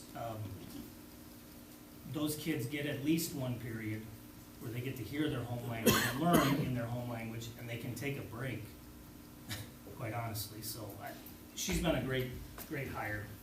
Awesome. Very good. John, just asking about the K-3. What are the needs as far as the Spanish-speaking students? I think we're in this kind of all in the same boat, you know, if we could find Spanish-speaking paras or teachers, we'd love to hire them. They just, either they're not applying here or we can't find them, right? So those type of situations, what we love. We do have a few teachers that are much more proficient than I am, and we appreciate that, but it's a lot of translation services. It's, you know, when they come to our intervention services, how do we help these kids? So yeah, it's a lot of how do we translate, who can we get to help us, or what technology, as these guys were talking about too, that we can use to benefit these kids. Thank you. Student member report. Macy. Yes, hello everybody. So as many of you may know, we recently completed our homecoming week, which featured a wide variety of fun events and activities geared towards our student body and our district as a whole. We enjoyed various dress-up days throughout the week, a dodgeball tournament, which the sophomore team unfortunately won, coronation ceremony, fun battle of musical chairs trivia, parade, and a very, very fun dance. Student participation in all of these events was wonderful this year. We had a lot of kids showing up to all of the events, especially the dance. And we received positive feedback for nearly every event that we put on this year throughout the week, and we just wanted to really express our gratitude to all of you guys, you know, teachers, staff, school board, community as a whole for your support in helping making our homecoming week a great experience for everybody. Our student council also helped the Lions Club sell luminaries throughout homecoming week. We sold them at sporting events. These luminaries will be put up in the windows of local businesses during Old Fashioned Christmas, kind of just to honor and celebrate those that brought cancer in our communities. We're really glad that we were able to help with that, and thanks to everybody who helped support that. So, looking ahead, we are planning some various little smaller projects. We are participating in Trunk or Treat celebration that's in Plainview, so come see us on the 29th back here in the parking lot. Beyond that, we are looking into possible ideas for Christmas events and for events for the rest of the school year. But overall, just looking to continue the positivity that we built up and just make it a great year for our community as a whole. So thank you all for your ongoing support, and thanks for having me. Awesome. I think they deserve a round of applause.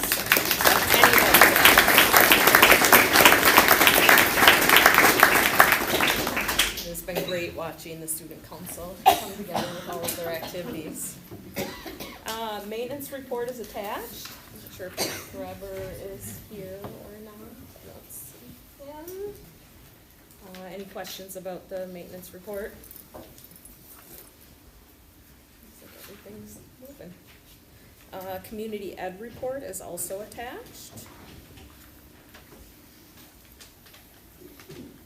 Anybody have questions about that?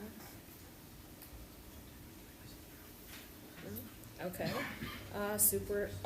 Monthly budget report.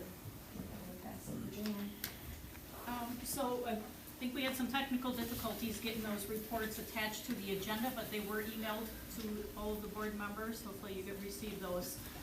So we'll need action on the consent agenda with the treasurer's report. We'll get those out there as soon as we can, other than as we've discussed, the board bills do not go out on the website due to fraud concerns with publishing check registers and stuff. So let me know if you have any questions on any of those. Of course, you can email, or we'll get them, like I said, we'll get those out there. If anybody's had a chance, I can take any questions on those. We've got a couple expenditures that are tracking higher within, with the board, that's due to the dues that we've paid MRA, MSBA, the business office, that's due to the audit being paid for ahead of time. They don't allow us to pay that throughout the year. And then the insurance on the third page, when you have a chance to look at it, the insurances, that's our liability policies and auto, and those are paid up front too. So those are tracking high at this point simply due to the timing of the payments. I also handed out just before the meeting the levy certification. We talked about that last month, and you did certify preliminary certification was at the maximum. And that's what we asked for in September, because due to state statute, we do have to have a board action by September 30th for the preliminary levy certification, and then in December, we'll ask you for final certification, which will be an actual number at that point.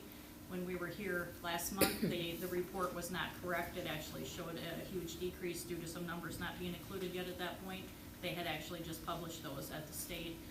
They've corrected those now. The numbers that I show you are now a better reflection of where we expect to be. We don't need action tonight. I just wanted to get those to you so you had some time to look them over. Let me know if you have questions. We can talk about them again next month. We won't need you to take action on that actually until December, or email me. We can talk about it, but it's actually showing an 8.59% increase overall at this point, and the biggest majority of that for Fund 1 is actually going to come from the HFED Mall lease levy. That's what that increase is. The timing of that with when those catch up with the levy, that's what you're seeing there. Other than that, I can take any questions. That's all I've got for you. Thank you, Jan. Superintendent's report. Just a few things, a couple of things I want to update on enrollment, because now we're at a point, October is a good month to actually look at what is our enrollment, especially in our district when we have a large migrant population. So the good news is we're a little above where we forecasted, so we have 1409 for our student enrollment. We ended last year at 1417. So many years ago, I attended a class on enrollment or a workshop, and they spoke about declining enrollment, and they made a reference that if you have 25 or less students leaving your district, they actually considered your district to be stable. So we'd want to look at this in a bigger term than 1 year, because historically, I did find our document of at least the last 6 or 7 years. So when you look at the last 5 years, especially if you go back to 5 years ago, that's where we took a major hit as a district. We were losing 60, 70 students a year. So the good news is the last 2 years, we would consider ourselves to be in stable enrollment, and we'll see what we end up with in the 25-26 school year. But that adjustment is, minus those 70, 80 students. The new reality of our stable enrollment is being in that 1,400 mark, not closer to a 1,500 mark. I do plan on being able to run a few more reports. So in October, mid-October here, all of our buildings have to do their child count, and that all goes into a system at the state level. And that's in there now. It's just now the state is going through and rectifying and making sure everything is good to go. Once that's all certified, I can go in and run reports specific to our district. What I'm doing right now, with the help of all of our secretaries at our 4 buildings, is when I came, we started a document that's basically called in and out of our district. People coming in and people leaving. So we will maintain that for the entire year. The reason I like to have that document is it basically tells me what's going on for this school year. In looking at that, most of our migrants, as we anticipated, did leave us. We do have 10 or 12 left out of about 40 or 50. So those that are here now, we hope continue to stay with us for the rest of the year. That's a good sign. Also, a lot of movement. I mentioned this, I think, the first month when we started it. We have a lot of people that are in our district that have moved from somewhere else, and we have a lot of people that left our district that aren't open enrolling. Their mom, dad, whoever left and had to relocate as part of school.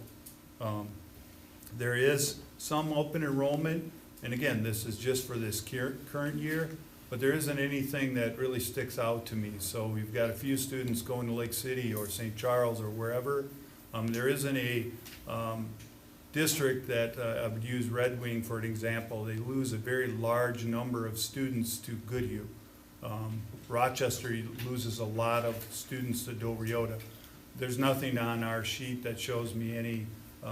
I will run the total numbers out of that report, because our secretaries are doing a good job, but a student in isn't necessarily consistently marked as an open enroll student. So I don't want to give any misinformation in terms of, did they move here? Are they residents? Or are they open enrolling? But looking at the sheet from the start of the year, actually we picked it up even into the summer a little bit, to now, we don't have any major open enrollment to any specific district.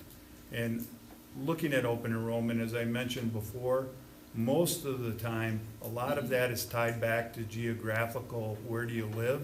And not so much that we're doing a better job at PEM or they're doing a better job at Dover Yoda.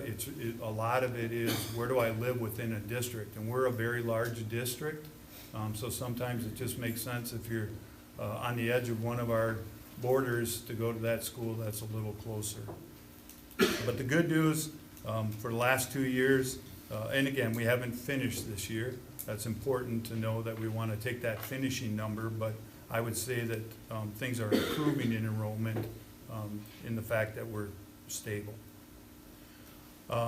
Just want to bring up the world's best workforce, and I know we want to refer to that as the comprehensive achievement and civic readiness. I got to work on that a little bit. The reason we want to keep connecting the world's best workforce with that is it's in transition to phasing out the world's best workforce. So this last legislative session, that's where the comprehensive achievement and civic readiness came from. So for this reporting period, it will continue to be the world's best workforce with that additional name on top of it. In the future, it'll just become the comprehensive achievement civic readiness report. A couple of changes within it, and I know one of our data reports showed the third grade. We choose to do that as a district, which you can. It's good information and obviously something we want to know about. It's no longer required within the world's best workforce report, and it won't be required in the comprehensive achievement and civic readiness report. But they are going to add, and they're still working on giving us the specifics. There will be a new goal in there that is prepare students to be lifelong learners. Mike mentioned in November, Nate will be here to give us some data on the high school, and that really focuses on career and college ready. So when you look at the goals that are remaining that I would look at for our high school, all students are ready for career and college, all students graduate from high school, and now this new proposed one for preparing students to be lifelong learners. I think that's a journey throughout even our pre-K-12 programming, but I really think something as far as indicators of students going on to post-secondary education or the military or something beyond just going into the workforce is a good indicator to me on if they're lifelong learners. We will bring that, the annual report next month because we have to do that. Also, we're currently working on the 24-25. So all of these goals still remain the same. The principals are working with the data coaches and wherever we can get the data to actually update those goals. Evaluation, I just wanted to touch base on a couple of things. So currently, I'm working on a new evaluation for the superintendent. One of my goals is to leave you guys with a very good system that you feel comfortable using in evaluating your superintendent. I was able to find a few that you've used over the course of time. I really prefer, and I've said this before, whether it's principals, teachers, the MSBA is really my go-to for using resources. So I'm putting together what I have used at Lake City when I was their superintendent, and then it's been updated with a few changes because of statute. So I'm going to be working with the board to share that with you. I do think it's important that you always allow the opportunity for the person you're evaluating to have input. So certainly I'm not mandating you use that in the future, but when you go with something that's built by MSBA that includes all of the standards for being a superintendent, it's a pretty good base. I would say you're going to be in pretty safe ground and our work would pay off. I'm reviewing all of our evaluation tools as your superintendent, mostly because I'm curious and also just to find out in some areas what are we doing and how are we doing it. One area I'm working on with the principals is our principal evaluation because by statute a few things have changed this last year, and we, whether we want to or not, have to incorporate those into those evaluation process. So we're working on, and they don't really give this to you, they just tell you that it's now mandated, but it's culturally responsive leadership indicators. So that's one of the things that I'll be working on with the principals to see how we include that. And then another piece that we'll include moving forward in our eval system is 35% of principals evaluation has to be based on student achievement.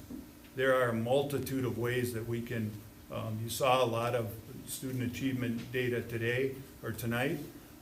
You know, it can come out of FastBridge, IXL, it can come out of MCAs. So just working on defining what is that going to look like for us? And then you guys hopefully all completed the MSBA self-eval. I sent a few reminders, always include the link so you didn't have to go back and dig it out. So our goal with that now is I will reach out. We're working with Gail Gilman from MSBA on that. So I will reach out to Gail tomorrow, confirm we have all completed the survey. You had to use a special identifier, so I only know the number.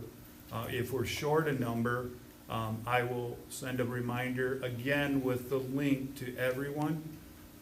And if you are the one that didn't finish it, not looking at anyone in particular, please make sure that you do that, because that's what we need to use moving forward.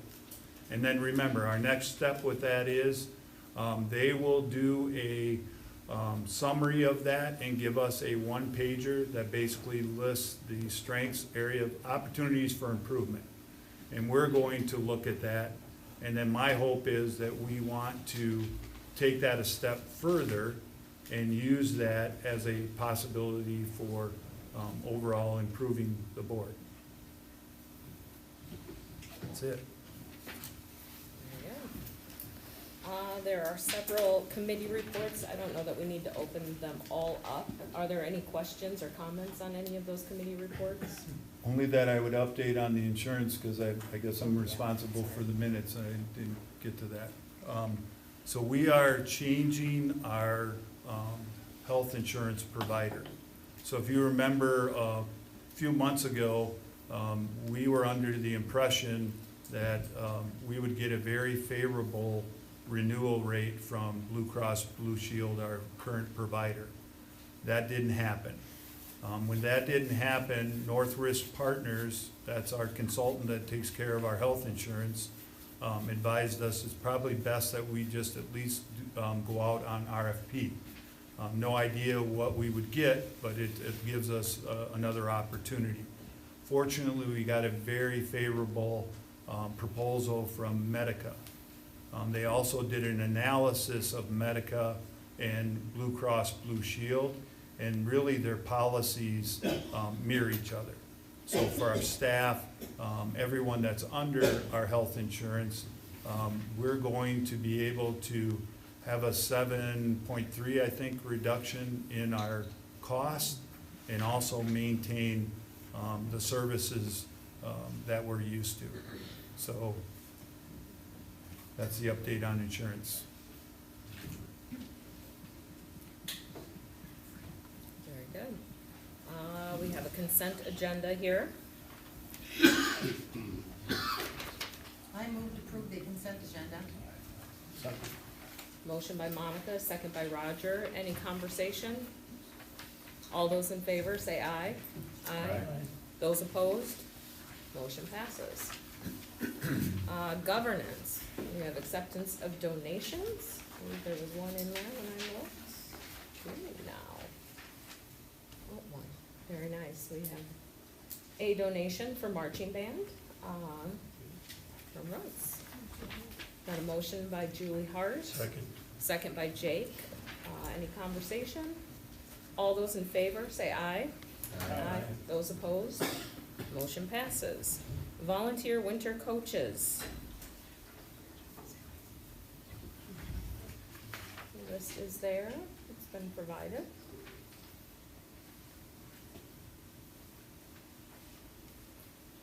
I move to approve. Got a motion by Monica, second by Jake. Any conversation? All those in favor say aye. Aye. Those opposed? Motion passes. Superintendent search planning meeting.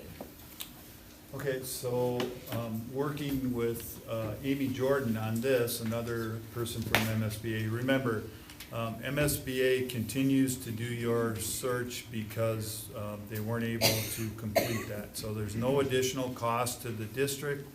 This is still part of that original search. So we've got a few options on dates. We really want to stay within this timeline. I don't know if, did we put the dates on there? it was November 18th, 19th, and 20th, Okay. if I'm not mistaken. Correct. And the reason we want to stay within this timeline is, it all is going to build into when we post, when we interview, when we do the other steps. So we really have 3 dates to pick on. I guess if we can't choose from these, I will go back to Amy. The only concern I would have is, the later we go into, say, December, I really see us being in a position to have this posted in early December.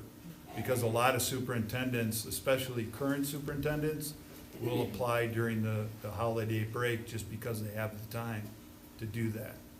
So I don't know if I can say, how many want the 17th and we do a straw vote, just by show of hands, or how do we figure out the date that works? So we're doing 17th is a Sunday. It's the 18th. 18th. It's the 18th. The 18th is the MREA conference, so I'll be up at that. It's done Tuesday at noon, so. Okay, so The 18th would work for me on that with MREA.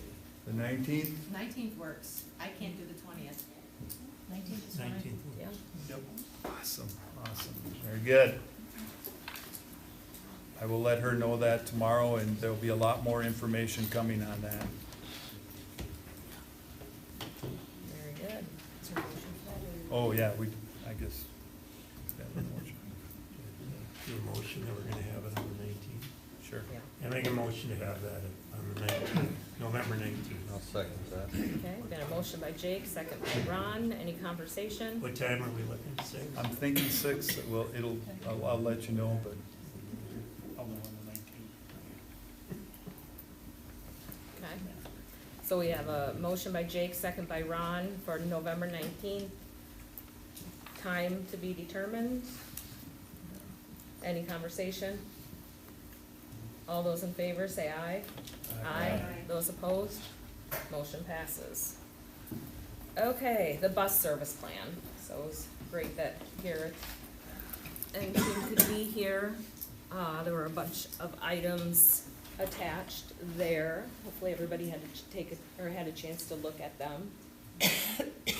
just a couple of things on this. So really, while this is something that's called for in the contract.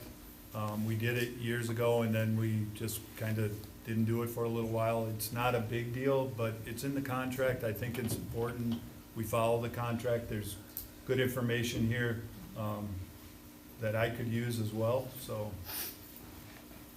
But so far, as Garrett pointed out, a very good working relationship. I know Doug and Kara are still involved, but John, our local guy here, is working very closely with Scott and Megan. I look at a document that they, again, used to use years ago and now have gone back to, as far as letting them know all of the activities, where the pickup is, where the drop-off is, the times, just very, very good communication, and that I'm aware of. Neither side has had an issue, and we're almost done with the fall season, so. That's great. I make a motion to approve the bus service plan. A motion by Jake, second by Roger. Any further conversation? All those in favor, say aye. Aye. Those opposed? Motion passes. Snow removal bids. Oh, just comparison.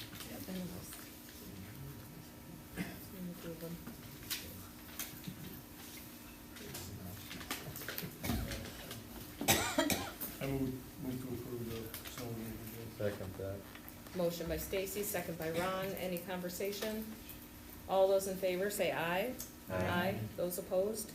Motion passes. Seniority list.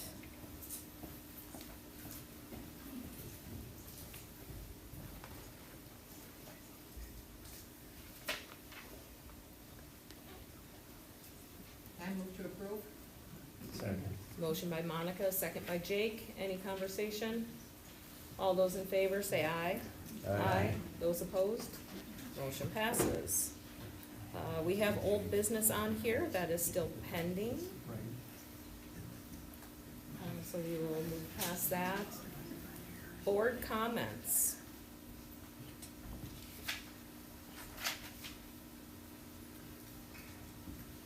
Okay. I move to adjourn to a closed meeting. Got a motion by Stacy to adjourn to a closed meeting, Second. second by Ron. Any conversation? All those in favor say aye. Aye. Those opposed?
But they're close to.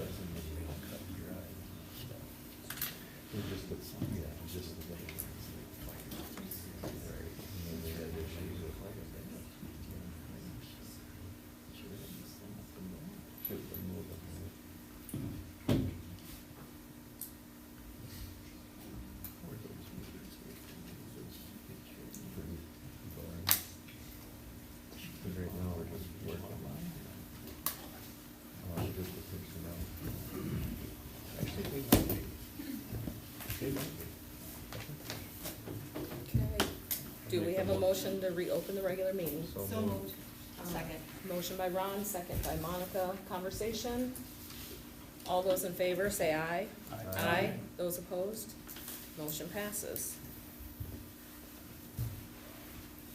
Do we have a motion on the next agenda item? I move to renew the coaching position for Ben Peter. We have a motion by Monica. Do we have a second? Second by Jake. Any conversation? All those in favor of renewing the coaching contract of Ben Peter, say aye. Aye. Those opposed, say nay. Nay. Nay. Roll call. Jake Thompson? Yes. Roger? Julie Hart? No.